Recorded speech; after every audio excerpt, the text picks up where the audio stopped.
రాఘవేందర్ పోరాటం ఏందో తెలుసా? ఆ జామకాయ ఇక్కడ పెట్టినగా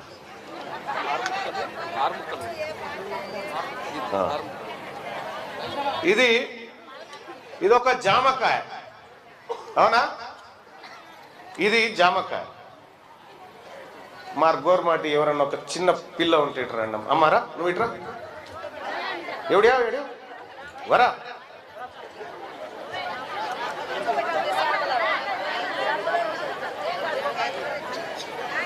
రైట్, ఈ పాప ఉంది, ఈమె మన గోర్మాటి అంటే మన లంబాడోళ్ళ బిడ్డ. అయితే ఈ జామ పండు ఒకటి ఉంది. ఈ జామ పండులో అంబేద్కర్ ఏం చేసిందంటే ఈ బిడ్డలకు వీళ్ళు అమాయకులు, వీళ్ళని పెద్దోళ్ళంతా ఆగం చేస్తారని ఇండ్లకేని ఒక్క ముక్క చుంచాడు. ఒక ముక్క చుంచు. అంబేద్కర్ కట్ చేసి ఉందా ఆల్రెడీ?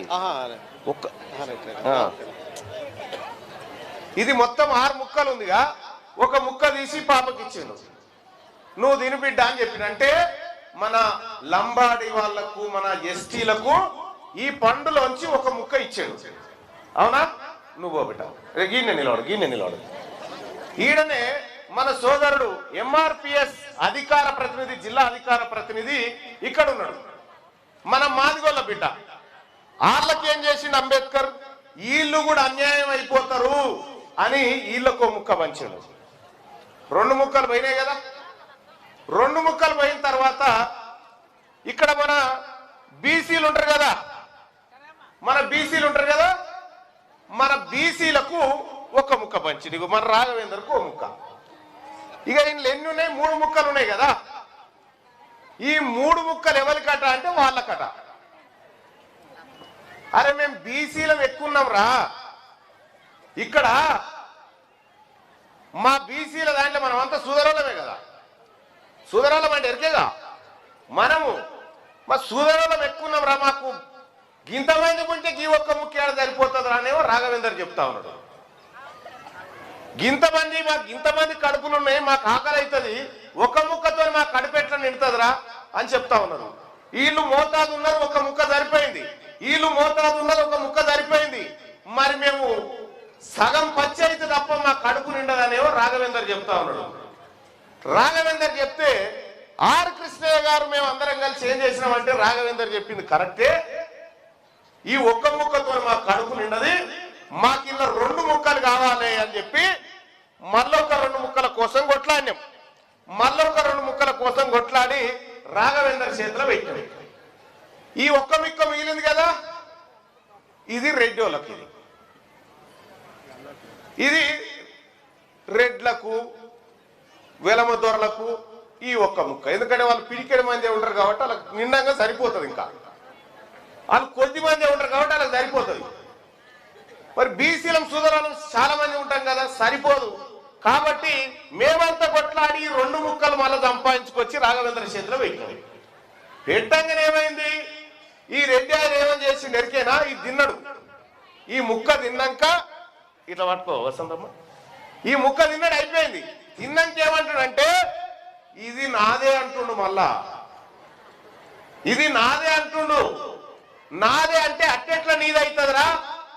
100కి 60 మందిమేమో మనం ఉంటుంది, 100కి 3 మీరుంటారు, 100కి 15 మంది వాళ్ళు ఉండే, 100కి 10 మంది వీళ్ళు ఉండే. నువ్వు పిడికెడు మంది లేని ఇంత సగం పచ్చట తింటావురా, మా పేదోళ్ళు తినాలి కదరా ఇది అని చెప్పి రాఘవేందర్ చెప్తా ఉంటే ఆయన అందరం కొట్లాడితే మొన్న 42% అంటే ఈ పచ్చలో 40%, 50% అంటే సగం తుకడం మీకు ఇస్తామని ఒప్పుకున్నాడు. ఎవరు? రేవంత్ రెడ్డి గారు ఒప్పుకున్నాడు. ఒప్పుకొని 42% జీవో అని తీసంగానే రాఘవేంద్ర ఏమనుకున్నాడు?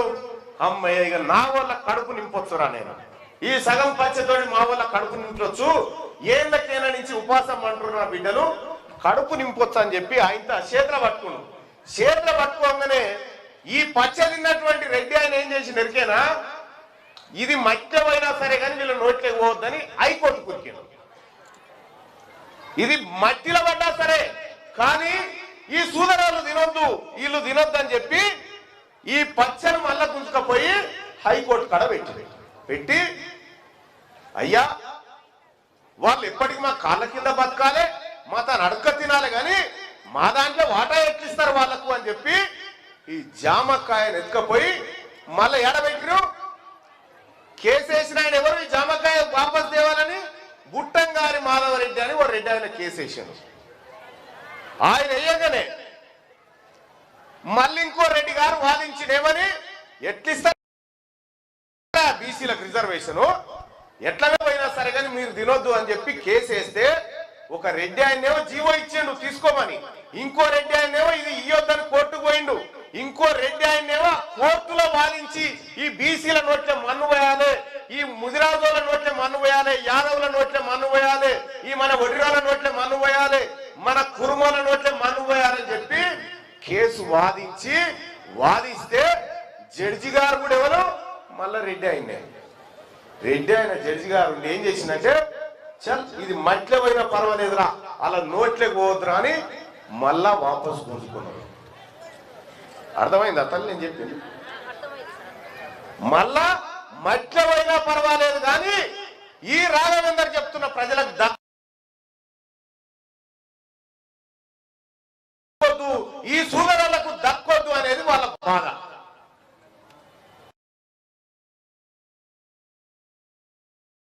మరి దక్కాలనా వద్దా? గట్టిగా చెప్పు, దక్కాలనా వద్దా?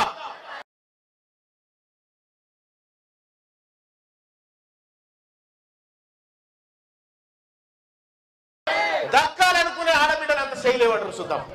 మేము మా నోట్ల మన్ను పోసినోడు ఎవడైతే ఉన్నాడో, ఎవరు పోసిరు? రెడ్లు పోసిరు. రెడ్లు మన నోట్ల మన్ను పోసిరు. మన నోట్ల మన్ను పోసిన రెడ్లకు వాళ్ళ ఒళ్ళే ఓటు ఎట్లేద్దాం చెప్పురి?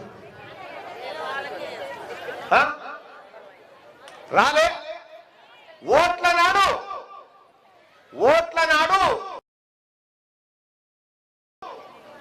ఇంతింత కట్టలు పట్టుకొని తిరగలే మీ ఇళ్ళ చుట్టాలు తిరిగి రాలేదా? ఇక్కడ ఒక 1000 రూపాయలు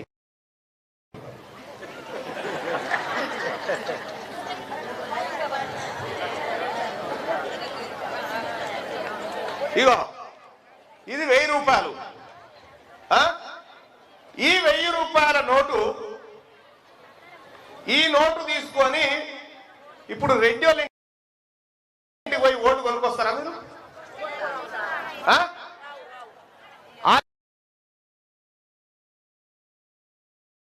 ఇంటికి పోయి నువ్వు ఇక్కడదే నీ ఓటు నాకు మొన్న 500కే కొన్నావు కదా, నీది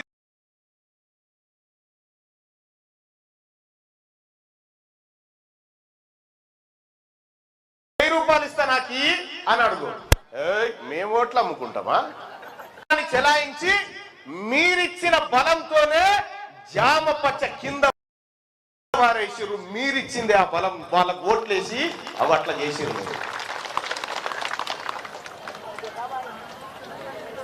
1000 రూపాయలకు ఈ ఊళ్ళో రెడ్డోళ్ళ ఓటు ఎవరు కొనుక్కొస్తారో చెప్పు దమ్ముంటే. ఇక మన వాళ్ళది 500కే కొనుక్కొస్తారు ఇప్పుడు పంపిస్తే, అవునా?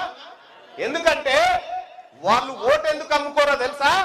వాళ్ళు ఈ జామకాయ ఎక్కువ తిందామని ఆశతో ఉన్నారు కాబట్టి. మనకు తెలియదు కదా ఈ జామకాయ మనకు వచ్చేది అనేటువంటి లెక్క తెలియదు కదా.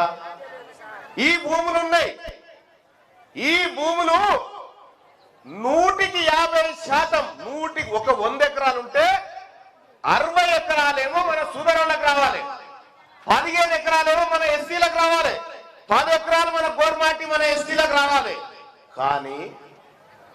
కానీ మన భూములన్నీ దొంగతనంగా వాళ్ళ పేరు మీద రాసుకొని వాళ్ళ పొలంలో కలుపు తీస్తాను మనల్ని పిలుస్తుంది, వాళ్ళ పొలంలో వరి కోతకు మనల్ని పిలుస్తా ఉన్నారు, వాళ్ళ పొలంలో నాటేస్తాను మనల్ని పిలుస్తా ఉన్నారు. ఎవరి భూములు ఎవరి? మనయే భూములు. రాఘవేందర్ ఏం చెప్తా ఉన్నాడంటే మన ఓటు మనం వేసుకుంటే మన భూములు మనకు వస్తాయని చెప్తా ఉన్నాడు రాఘవేందర్ మీ బిడ్డ. మన ఓటు మనం వేసుకుంటే మన భూములు మనకు వస్తాయని చెప్తా ఉన్నాడు. మన ఓటు మనం వేసుకుంటే మన జామకాయ మనకు వస్తుందని చెప్తా ఉన్నాడు. మన ఓటు మనం వేసుకుంటే మన బిడ్డలు పోనీ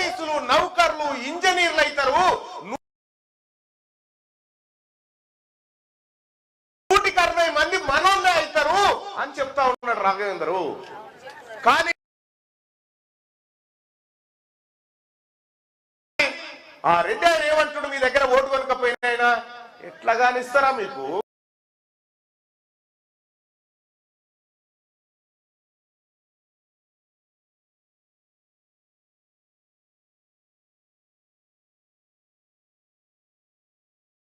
మీ వాళ్ళ దగ్గర ఓటర్లో జరుగుతున్నటువంటి కథ ఇగో ఇది.